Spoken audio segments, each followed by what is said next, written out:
اگلی قسم اللہ تعالیٰ نے بیان فرمائی والسائلین، اور مانگنے والوں کو دو. سائلین بھیک مانگنے والے. سائلین کو دینے کے لیے بہت سی شرائط ہیں. پہلی بات یہ ہے کہ اسلام میں بھیک مانگنا ہے ہی ناجائز. حدیث شریف میں آتا ہے، مسلم شریف کی روایت ہے، حضور علیہ الصلوۃ والسلام نے فرمایا جو شخص مال بڑھانے کے لیے، مال میں اضافہ کرنے کے لیے لوگوں سے سوال کرتا ہے، بھیک مانگتا ہے، وہ آگ کا انگارہ جمع کر رہا ہے. اب چاہے وہ کم مانگے یا زیادہ مانگے، کم جمع کرے یا زیادہ جمع کرے. مسلم کی روایت. اور ایک حدیث شریف میں آتا ہے، حضور علیہ الصلوۃ والسلام نے فرمایا جس شخص کے پاس اتنا مال ہو کہ اسے غنی کر دے، پھر بھی وہ مانگتا ہے تو وہ اپنے لیے آگ جمع کر رہا ہے. او کما قال علیہ الصلوۃ والسلام. صحابہ کرام رضی اللہ تعالیٰ نے عرض کی، یا رسول اللہ یہ غنی کر دینے سے کیا مراد ہے؟ حضور علیہ الصلوۃ والسلام نے فرمایا اس کے پاس اتنا مال ہو جو صبح اور شام کا کھانا اس کے لیے بن سکے. اور ایک روایت میں ہے کہ اس کے پاس ایک دن کا کھانا ہو، اور ایک روایت میں ہے کہ اس کے پاس ایک دن رات کا کھانا ہو. یہ اس کو غنی کر دے گا. اس کے باوجود اگر کوئی شخص سوال کرتا ہے تو وہ اپنے لیے جہنم کی آگ خرید رہا ہے. بڑی سخت ممانعت ہے. ایک روایت میں آتا ہے ایک شخص مدینہ المنورہ میں سوال کر رہا تھا، بھیک مانگ رہا تھا. حضرت عمر رضی اللہ تعالیٰ عنہ نے اسے دیکھ لیا. اس کا تھیلا جو تھا روٹیوں سے بھرا ہوا تھا، وہ تھیلا اس سے لیا، روٹیاں ساری اونٹ کے آگے ڈال دی، تھیلا خالی کر کے دیا. فرمایا اب تم جا کے مانگو، اور جب تمہاری ضرورت پوری ہو جائے بس کر دو.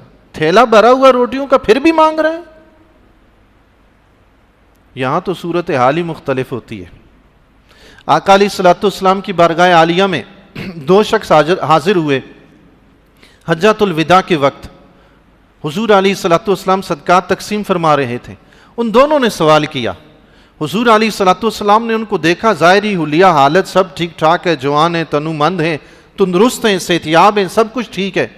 آقا علیہ الصلوۃ والسلام نے فرمایا اگر میں چاہتا تو تمہیں دے دیتا، مگر ایک اچھے حال والے شخص کو جو کما سکتا ہو، جو تندرست ہو، صحتیاب ہو، اس کو مانگنے کی اجازت نہیں ہے.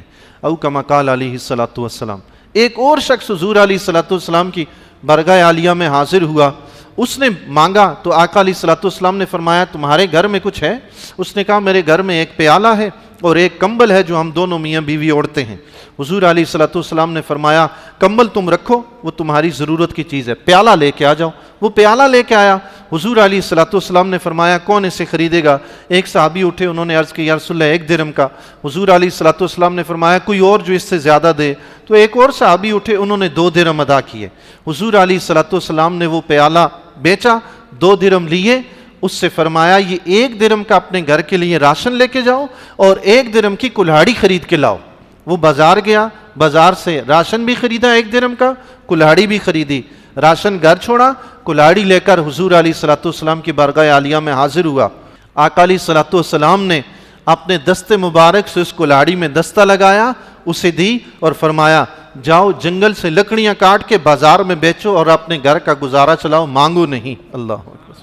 او کما قال علیہ الصلوۃ والسلام. بیکاری کیوں بڑھتے جا رہے ہیں؟ ہم ان کی حوصلہ افزائی کر رہے ہیں، ہم انہیں بڑھا رہے ہیں. مفت کی مدد، خواہ مخواہ کی ایسی مدد جس سے معاشرے میں برائی پھیلے، کیا فائدہ ہے ایسی مدد کا؟ گھر میں ایک صدقہ باکس رکھیں، کبھی بھی اپنے رشتہ داروں میں، غریبوں میں پتہ چلے بچی کی شادی ہے، وہ سارے کا سارا جمع کیا وہ ان کو دے دیں. خواہ مخواہ مفت کے پیشہ ور بیکاریوں کو دے دے کے نتیجہ اس کا یہ نکلتا ہے کہ آئے دن نیا بیکاری پیدا ہوتا ہے. آپ یقین جانیں ان بیکاریوں کے تماشے اتنے عجیب و غریب. موٹر سائیکل پہ آپ جائیں، بائک پہ لفٹ لیں گے، پیچھے بیٹھ جائیں گے، پیچھے بیٹھ کے کہانی شروع کر دیں گے. میں سیٹھ کے پاس گیا تھا، مجھے سیٹھ ملا نہیں، میرے پیسے اس کے ذمے اتنے باقی ہیں، اتنے دنوں سے فاقہ کشی ہے، مجھے دیا نہیں. میرے ساتھ یہ 2-3 مرتبہ ہوا. جب پہلی مرتبہ میرے ساتھ ہوا تو میں خود غریب سا بندہ ہوں، اتنی تو گنجائش ہوتی نہیں، میں نے اس کو 50 روپے دیے. اتفاق سے چند دنوں کے بعد پھر وہی لڑکا مجھے شارع فیصل پہ ملا، میں نے پھر بٹھا لیا، چشم پوشی کی. میں نے کہا چلیں چھوڑیں، دفعہ بٹھا لیا. جہاں اتارنا تھا اس نے کہانی شروع کر دی، میں سمجھ گیا پرانا بندہ ہے. جہاں اتارنا تھا وہاں جا کے اتارا اور اس نے پھر وہ مانگنے والی کہانی، تو میں نے اس کو پکڑ لیا. میں نے کہا بیٹا کچھ عرصہ پہلے آپ کو میں نے 50 روپے دیے تھے اور ملیر 15 پہ اتارا تھا میں نے آپ کو. پھر وہی حال ہے. پھر وہ منت سماجت کرنے لگا, خیر لوگ جمع ہو گئے, میں نے چھوڑ دیا. کچھ عرصے کے بعد پھر دیکھا وہ پھر لفٹ لے رہا تھا. یوں ہی کچھ بچے, کچھ نوجوان ایسا کرتے ہیں, تشت میں تھالی میں چھولے وغیرہ بھر لیتے ہیں, آلو بھر لیتے ہیں اور اسے 20 سڑک کے گرا دیتے ہیں, خود گراتے ہیں. اب ہم جیسے مسلمان, پاکستانی مسلمان, اللہ کے فضل و کرم سے جتنے رحم دل ہیں شاید ہی آپ کو کسی دنیا میں ملے. درد مند ہیں, رحم دل ہیں. کاش کہ اس قوم کو لیڈر مل جائے نا. دنیا کی بہترین قوم ہے پاکستانی, دنیا کی بہترین قوم. لوگ ہر جگہ برائی پہ نام لیتے, پاکستانی سے اچھی قوم آپ کو شاید ہی دنیا میں ملے. آپ اس کو لیڈر دے دیں بس, آپ پھر دیکھیں یہ پاکستانی کہاں پہنچتے ہیں. انتہائی رحم دل انسان ہیں جی پاکستانی, اللہ کا بڑا فضل و کرم ہے ان پہ. تو بیچ چرائے کہ اس طرح. کل بھی میں گیا, راستے میں ایک لڑکے نے ریڑھی سے وہ جناب مٹی کے برتن وہ گرائے ہوئے سڑک کے بیچ میں. کیا ہوا, گاڑی والے نے ٹکر مار دی. وہ سب پہلے سے کچھ جانتے تھے, واقف ہو گئے تھے. انہوں نے کہا یہ بیٹا ہمیں پتہ ہے جو تم چکر چلاتے ہو نا, اپنا کام کرو. برتن اس کے اٹھا کے رکھے, فرمایا جاؤ. اچھا کسی کے ساتھ اتفاقاً ایسا ہو گیا ہوگا, گرا, کسی نے مدد کر دی, وہ تو کام ہی شروع ہو گیا. چلو بھائی یہ تو اچھا کام ہے, پورے دن میں دیہڑی 1000 کی نہیں لگے گی. ایسے گرایا تو جانے والا 1000 2000 3000 بھی دے جائے گا. سبحان اللہ. بچوں کو پکڑ کے ساتھ لے آئیں گے, مکان کا کرایہ نہیں دیا, فلانا نہیں, سب جھوٹ.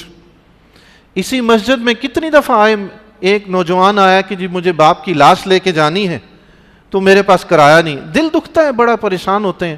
میں گیا ساتھ حاجی صاحب کے گھر سے 3000 روپے پکڑے, اس کو ساتھ لے کر گیا. میں نے کہا کہاں لے کے جانا ہے؟ وہ آگے جناب گیا تو وہ کہہ رہا جی کہ میرا دوست کہہ رہا آپ کے والد صاحب کو ایمبولینس میں ڈال کے لے گئے ہیں. میں نے کہا لے گئے ہیں تو تم یہاں کیا کر رہے ہو؟ ایسے فراڈی قسم کے لوگ.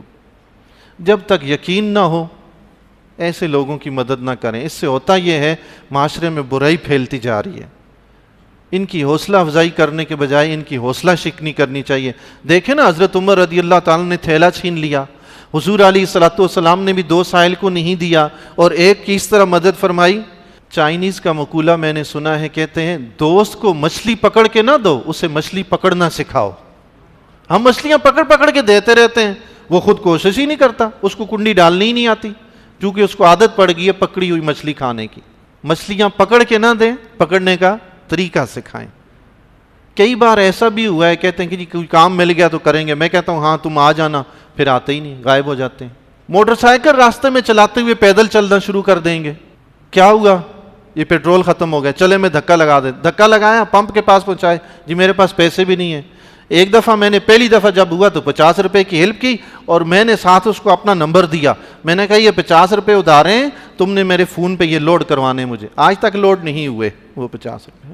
راستے میں چلتے ہوئے آپ کو ملیں گے, ساتھ کوئی خاتون پکڑی ہوئی ہے, بیمار بنے ہوئے, کمزور ضعیف. بندہ کہے گا اللہ جانے پتہ نہیں کیا مسئلہ ہے. سب بہانے, سب تماشے. ان نالائق لوگوں کی وجہ سے بیچارے جو مستحقین ہیں نا وہ برباد ہو رہے ہیں, وہ بیچارے رسوا ہو رہے ہیں. سائلین کو دینے کا حکم ہے مگر اس طرح نہیں جس طرح ہم نے آنکھیں بند کر کے دینا شروع کیا ہوا ہے. ان کی تربیت بھی کرنی ہے, ان کی اصلاح بھی کرنی ہے. مسجد میں اگر کوئی شخص سوال کرتا ہے, مسجد میں سوال کرنا ہی منع ہے, سوال کرنا ہی منع ہے. اگر کوئی سوال کرتا ہے تو علماء کرام نے فرمایا اسے دینا منع ہے, لیکن اگر کوئی دے نا تو بزرگان دین فرماتے ہیں جس نے مسجد میں مانگنے والے کو 1 دیا نا تو وہ اس کے بعد 70 دے کے اس کا کفارہ ادا کرے. کفارے کے طور پہ 1 کے بدلے میں 70 دے. نماز پڑھنے نہیں آئیں گے مسجد میں, مانگنے کے لیے آ جائیں گے. یہ ضمناً چونکہ اس وقت کا تقاضا تھا تو میں نے کچھ گفتگو اس حوالے سے کر دی. کئی ضرورت مند ہیں. بہرحال کوشش یہ کریں ہم مسلمان اگر اپنے رشتہ داروں پہ نظر رکھیں نا, بھیک مانگنے والوں سے جان ہی چھڑا دیں. بھائی صدقہ دینا نا, خیرات کرنی ہے. اپنے رشتہ دار, جان پہچان والے دوست کئی ایسے ہوتے ہیں, ہماری بس کچھ چپکلش ہوتی ہے, کچھ ناراضگی ہوتی ہے تو ہم نظر چرا. ایسا نہ کریں. صدیق اکبر رضی اللہ تعالیٰ عنہ, ان کے ایک رشتہ دار تھے حضرت مستہ, ماہانہ ان کی خدمت کرتے تھے, گھر کے اخراجات وغیرہ چلاتے تھے. تو ام المومنین حضرت عائشہ صدیقہ رضی اللہ تعالیٰ عنہ پہ جب لوگوں نے تہمت وغیرہ لگائی تو وہ بھی اس تہمت میں مصروف ہو گئے.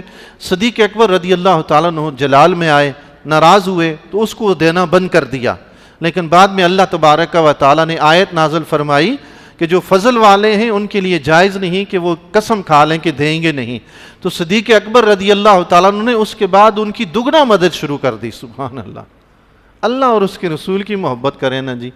بس رشتہ داروں کی تنگی تکلیف ناراضگی پریشانی چھوڑیں, بس اللہ اور اس کے رسول کو خوش کریں. ان کی خوشی میں انشاءاللہ جو دیں گے, آج دنیا میں آپ اللہ اور اس کے رسول کو خوش کریں, کل قیامت میں انشاءاللہ اللہ اور اس کا رسول آپ کو خوش کر دیں گے جی انشاءاللہ.